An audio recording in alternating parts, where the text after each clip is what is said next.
lo stregone Tino ha trovato il nuraghe con i capelli. Ora ve lo mostro.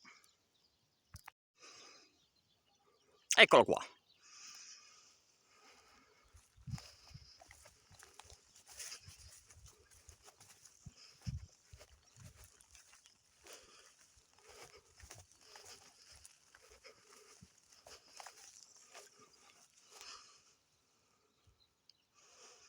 Il nuraghe con i capelli. Interessante.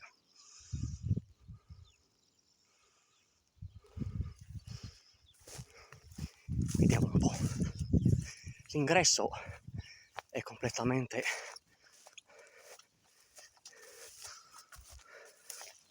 costruito. Qui si è verificata all'interno una frana vera e propria. Vedete qua.